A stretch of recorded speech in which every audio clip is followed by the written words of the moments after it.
baby. It's Shaka Billionaire Mafioso, the Dundada Dakota Stingy with the nunchuck swinging behind his back, aka Shaka Black, aka Shaka Fuego, aka SP Panther, aka Shaka Billionaire, aka Shaka Flame, man.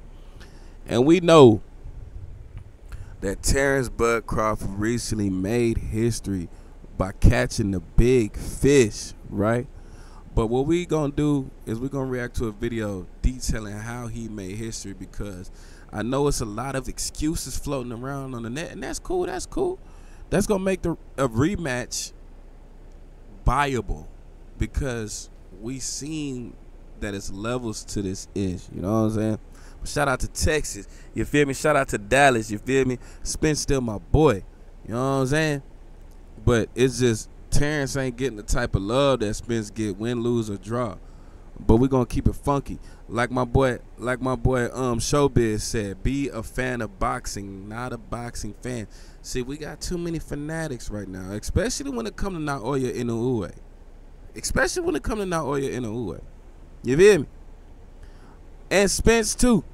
But we gonna break it down from an unbiased perspective, because that's what I do. And I stay unbiased. Let's get into the reaction of how Terence Crawford made history against Errol Spence Jr. Baby, let's do it. Welterweight division is one of the most celebrated weight classes in boxing history, and not without damn good reason. There have been a great number of truly outstanding boxing talents who have competed in the 147-pound weight class. Indeed, Mayweather, the boxer who perhaps best helped personify the concept of pound for pound in a tangible way was himself best known for his body of work at welterweight, the great Sugar Ray Robinson. Sugar Ray is more or less universally recognized as the greatest welterweight of all time, and he is likewise viewed as one of the very best, if not the very best, pound-for-pound boxer during the long, rich history of professional boxing. Not the perm. Hey, what my boy Alik High Shabazz told y'all, man. Malik High Shabazz. Them perms was killing their heads, man. They had to learn to love their hair, bro. But it's crazy that you're going back into a time where, you know what I'm saying? They had the perms in full effect. And even as recently as the previous generation, the two best boxers were undoubtedly Floyd Mayweather Jr. and Manny Pacquiao, each of whom spent more than an entire decade primarily competing at welterweight, where indeed their mega bout showdown took place at welterweight. The division has a very rich history, and that history predates Robinson by a considerable amount of time. Nah, if y'all ain't heard Pacquiao sing, bro, I gotta react to Pacquiao singing, bro. It's crazy. It's crazy. But looking at Mayweather and Pacquiao, it is interesting to note that neither of them was undisputed in any weight class, including their high-profile welterweight match. And going back a bit further, the biggest welterweight fight before that was De La Hoya versus Trinidad, and that was a unification bout, but not for undisputed. Hey, boxing De La Hoya is way different from fishnet De La Hoya, I'll tell you that. Not that being undisputed is necessarily the end-all be-all, but in truth, there have not been very many undisputed world welterweight champions in the last 50 years. Ever since Jose Napoles was stripped by the WBA back in 1975, there had only been a handful of undisputed world welterweight champions. The first of those was produced in September 1981, when Sugar Ray Leonard stopped Tommy Hearns in round 14 of a highly dramatic classic fight. And Sugar Ray was the last undisputed welterweight champion during the two-belt era. Donald Curry was the next welterweight to earn that distinction when he stopped Milton McCrory in December 1985. That marked Curry as the first undisputed world welterweight champion in the three-belt era. Lloyd Honeyghan earned that distinction the following year when he beat Curry. Honeyghan vacated the WBA belt and was no longer technically undisputed. More than 17 years later, Corey Spinks won the undisputed welterweight crown when he defeated Ricardo Mayorga, and a little over a year later, in February 2005, Zab Judah stopped Spinks to win the undisputed crown. The titles were ultimately fragmented again in a bit of a bizarre situation when Judah lost against Carlos Baldomir, but only the WBC was on the line because Baldomir didn't pay the sanctioning fees from the WBA and IBF. So technically speaking, Zab Judah was the last undisputed world welterweight champion until this past weekend. So going into the recent showdown for undisputed... Bro, you telling me Zab Judah is the last welterweight champion for real?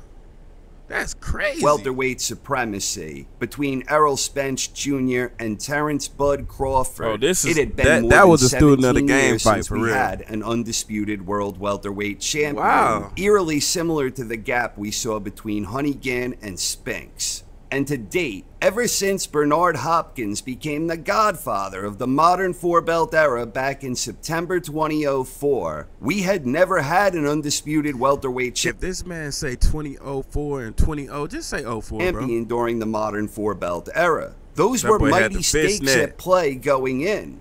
On paper, Spence and Crawford seemed very evenly matched, but in reality, they weren't. Right out of the gate, Crawford chose to box as a southpaw against the southpaw. Hey, and what I tell y'all, bro, y'all keep saying he start off slow. Guess what? He not gonna start off slow. Just because y'all keep saying it. That's the part that like they expect and do the unexpected. Expect the unexpected, man. This boy ain't playing.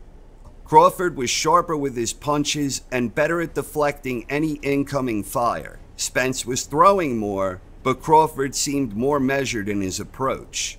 Spence tried to turn up the activity in round 2 and was having some success, but Crawford was studiously looking for openings to counter. Near the end of the round, Bud drilled him with a speedy 2-punch combo punctuated by a sneaky right that dropped Spence. Hey, I know y'all seen how them rockets was coming at Crawford, though, so don't say Spence wasn't on his cue, because any other fighter would have got destroyed by bro.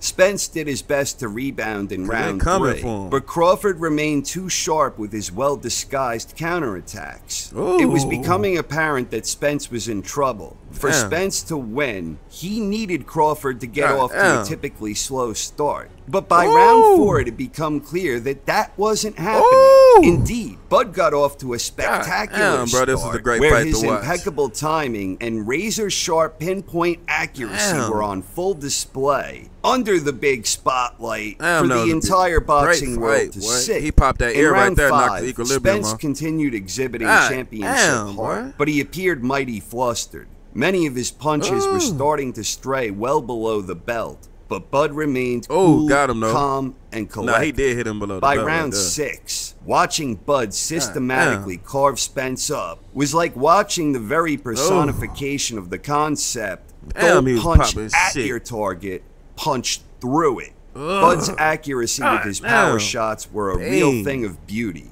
Crawford dropped Spence 2 more times in round 7, he hit him with something, and by this point, he took one the to give second knockdown, I was half expecting Spence's corner or the referee to stop the fight. But that didn't happen. Spence was straight smiling when he went down. Exhibiting toughness and championship heart, but he was simply... Spence ain't going for that.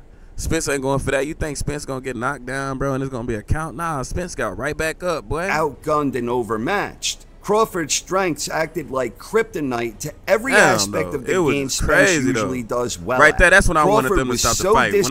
When I seen bro leaking like that, I'm like, man, stop the fight. This is when the stoppage happened, though. This is round 9. Disciplined and on point. It was before that on the cool. Spence was completely ineffective with everything he tried. The fight was mercifully stopped in round 9 when Bud was really pouring it on. Yeah, that shit would have been crazy, bro. When that shit right there was happening, Crawford had just... Right there, when that was happening, I was like, bro ain't stopped that fight, bro. He good. It's one loss. You ain't got to see bro get in that ring like that, man. That's when I was like, I was really kind of like, damn, just stop it. I was really like, stop it before then, because by that time it happened, it was like, bro, he winning. Like, stop the fight. Become the new undisputed world welterweight champion, marking him as the first undisputed welterweight champion during the modern four-belt era, and marking him as the first two-division undisputed world champion in the four-belt era. Incredible stuff. Bernard was the godfather, the one who ushered in the four-belt era back when he beat Oscar De La Hoya in September 2004. That was significant. He said after Hopkins 24 ultimately again. lost the undisputed middleweight crown against Jermaine Taylor, the belts would subsequently be splintered, and then there was a very long gap before we had another 4-belt undisputed champion in any weight class. Bud Crawford was the man who brought it back in style. Crawford had become just the 3rd boxer to become a 4-belt undisputed champion, more than 12 years after Taylor was the last to hold that unique distinction. Crawford earned the undisputed 4-belt championship as a junior welterweight, 140 pounds, when he stopped Julius Ndongo in August 2017. Ooh. That 12-year gap, that's an awfully long gap to have gone without having a single undisputed champion in any weight class. But Crawford brought that gum we all like back in style. And since then, we have had a lot of boxers repeat the feat. Alexander Usyk became undisputed at cruiserweight a year later in 2018. Then Josh Taylor earned the honors in 2021 at 140. And later that year, Canelo Alvarez joined the club when he became undisputed at 168. 3 more prize fighters landed the achievement last year. Jermell Charlo did it at 154. Then Devin Haney did it at lightweight. And then finally Inoue earned that distinction at bantamweight. So while Bernard Hopkins will forever remain the OG, the godfather of the modern 4-belt era, Terrence Bud Crawford was the trendsetter who paved the way into the 2020s, where boxing politics are allowing for this sort of thing more often, which I undoubtedly believe is a good thing for boxing. And this all circles back. I know Inoue is the man in Japan, but I know he is the man to beat, but he ain't tripping. To Bud and what he accomplished. He got them eyebrows done and everything for that. Spence. Terence Crawford is now the only man in professional boxing to have earned the distinction of becoming a 2-division undisputed world champion in the modern 4-belt era. Ooh. Bud was the first to do it, and just like he became the trendsetter, I just feel like Spence was just no pressure. If Spence had even somewhat of a defense, somewhat of movement instead of just going forward all the time, it would have been a whole different fight. Establishing the importance and prestige that come with earning 4-belt undisputed distinction, there are potentially a couple of divisions that could soon follow suit, with Inoue and Tapales each holding 2 out of 4 belts at 122, and then the whole thing with Fury and Usyk, whatever happened there. And then you have the fact that Fury technically at this moment, Jermell is still undisputed at 154, and he will be challenging another 4-belt undisputed king in Canelo Alvarez. But in the event that Jermell ultimately pivots back to 154 with most of those belts still in his possession, then Bud might feasibly get the chance to go for 4-belt undisputed in a 3rd weight class. But before we get too far ahead of ourselves, a path is formed by laying 1 stone at a time. But even forgetting the unprecedented achievement entirely, what Bud did last weekend was truly special.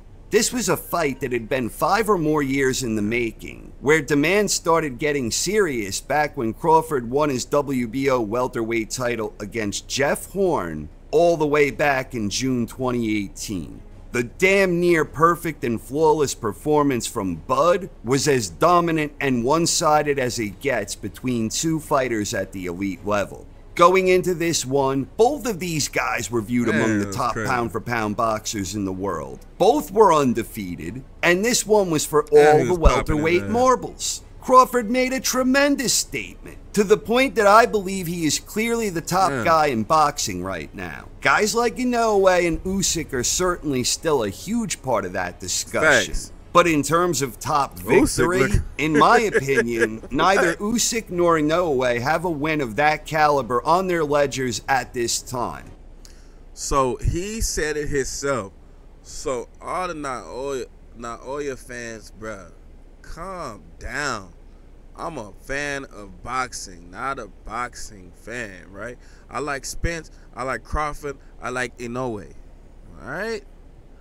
We all know he need one of them big dogs so he can be solidified. That's what I said, and that's what everybody's thinking over here in the U.S. That's what we thinking. It's like, yeah, he beat Fulton, but Fulton ain't on the pound for pound. If bro is that nice, Get somebody who nice in front of him so we can measure what bro really on. Because I'm not just going to see him knock out Fulton and be like, oh, he's the #1 pound for pound and he's the best. Nah, man, get somebody with a name under your belt. And Donaire had a name, so that's cool. But, man, just gain a couple more pounds, man, and face them boys, man. Face them boys, please. Inoue himself is coming off of an outstanding effort against Fulton, where he became a unified champion at 122 during his debut fight at the weight. And then Usyk has a mandatory defense coming up against Dubois later this month.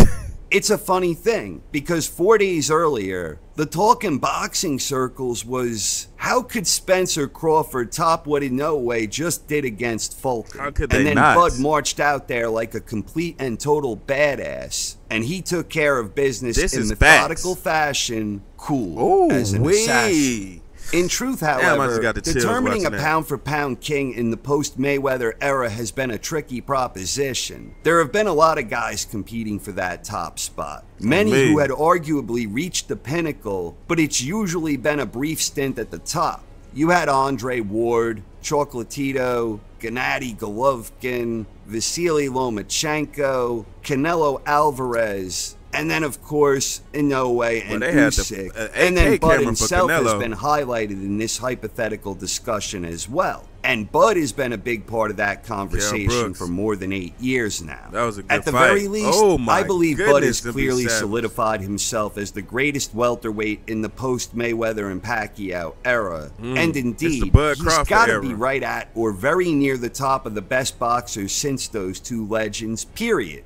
But the legend of Mayweather and Pacquiao is about more than just what they did at welterweight. Regardless of the fact neither Manny nor Floyd ever spent as many years in any weight class as they did at welter, they are still best known for what they did across multiple weight classes. Where Mayweather, Floyd still best known for many years in any weight class as they did at welter. How did bro put on that much? Man, young Pacquiao is crazy, bro. Young Pacquiao was he transformed, bro.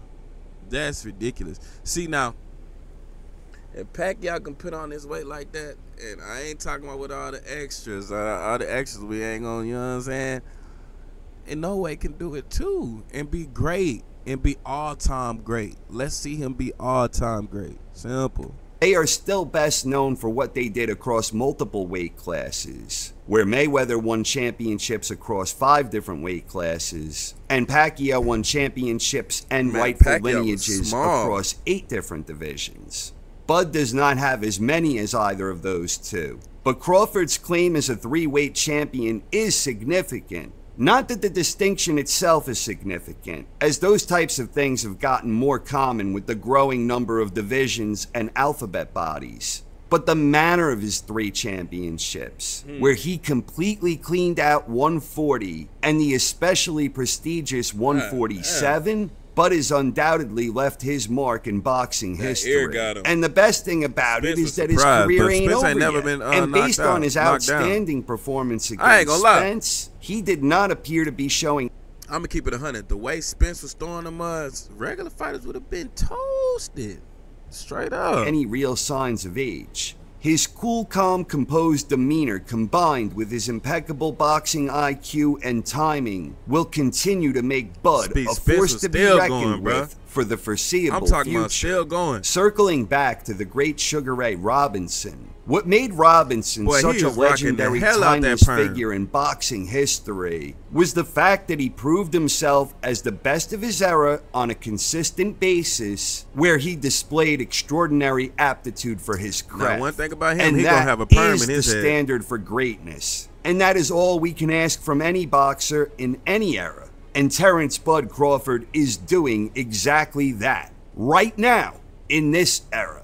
A 3-division champion who completely cleaned out 2 of those divisions, winning all 4 belts along with a rightful lineal claim, the first to ever do it in the modern 4-belt era. And not only is he proving that he is one of the very best in his time, in terms of welterweight, a division with such a long and rich history, he's likewise proven to be the best of his era in that regard. In the last 5+ years, at welter, Crawford has gone a perfect 8-0. with all 8 victories coming by way of knockout, Beautiful all fighting. 8 of which were also championship Them fights. angles was crazy. In conclusion, They don't be Terence knowing where it's Crawford is a coming from. complete and total badass. Undoubtedly one of the best of his time, and he proved that with an extraordinary career-defining victory against a fellow undefeated pound-for-pound elite. Congratulations to Terence Crawford, and best of luck to him whatever he does next. Bravo, bud. And best of luck to Spence as well. As far as I'm concerned, it was a brave effort from a true warrior, and he has nothing to be ashamed of. At all. I, for one, am glad we got to see the fight, where the very best of Crawford was on full display for the entire boxing world to experience. Thank you very much for watching, everyone. Charlo, where you at, boy? I know you finna fight Canelo, but what we gonna do it? Bro trying to keep putting them numbers on the board, put them stats on the chart, keep making history, Charlo. You need it there, you feel me? But I know he could go against somebody else and still make history again. But hey, man, that's how Terrence Bud Crawford make boxing history, man. It's a pleasure to go through it with y'all. It's a pleasure to have y'all, you know what I'm saying, interact with it, man. It was great to see the fight, Naoya and Crawford, or Crawford and Naoya. You feel me? Let's rearrange that. It was great to see the Crawford fight, and it was cool to see the Naoya fight, because both of them are exceptional talents. But Crawford's history making Hall of Fame right now. You know what I'm talking about? History making Hall of Fame of one of the best divisions to ever do it. That's what I'm saying, baby.